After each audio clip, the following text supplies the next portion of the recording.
16 రిజర్వాయర్లు, 18 సబ్ స్టేషన్లు, 203 కిలోమీటర్ల టనలు, 1600 కిలోమీటర్ల గ్రావిటీ కెనాలు అన్ని కలిపితే కాళేశ్వరం. ఇవన్నిటి కూడా నడుస్తా ఉన్నాయి. వాటి కింద బంగారమూలే పంటలు పండుతా ఉన్నాయి.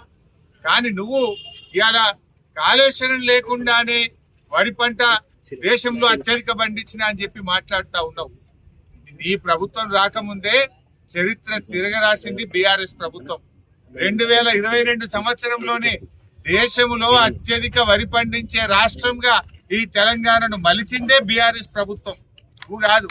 నువ్వు వచ్చిన తర్వాత ఓ చెక్ డ్యామ్ కట్టింది లేదు, ఓ చెరువు కట్టింది లేదు, నువ్వు ఒక ప్రాజెక్టు కట్టింది లేదు. ఇలా కాళేశ్వరం ప్రాజెక్టుకు గత 2.5 సంవత్సరాల్లో నువ్వు 2 రూపాయలు కూడా ఇస్తలేవు.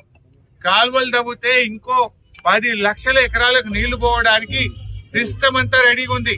రిజర్వాయర్లు అయిపోయినాయి, టనెల్ అయిపోయినాయి, మెయిన్ కెనాల్ అయిపోయినాయి. నువ్వు చేయవలసిందల్లా కూడా చిన్న చిన్న పిల్ల కాలువలు, పంట కాలువలు తవ్వడం ద్వారా లక్షల ఎకరాలకు నీళ్ళు ఇచ్చే అవకాశం ఉంది.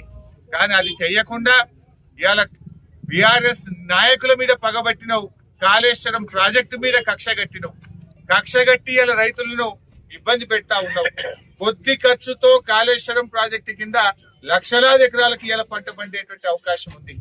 ఇవాళ ఇప్పటికైనా పిచ్చి కూతలు మానుకో.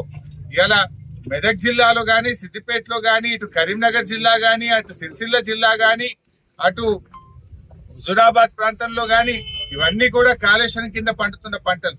కానీ నువ్వు కాళేశ్వరం లేకుండా పండిందని కొంతమంది మంత్రులు, ముఖ్యమంత్రి గారు పదే అబద్ధాలు వల్లవేస్తున్నారు.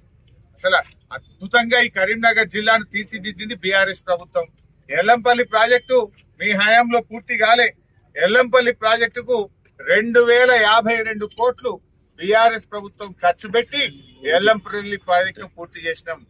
మీరు వచ్చినాడు, మేము వచ్చినాడు కనీసం ఎల్లంపల్లిలో పూర్తి నీళ్లు నింపలే.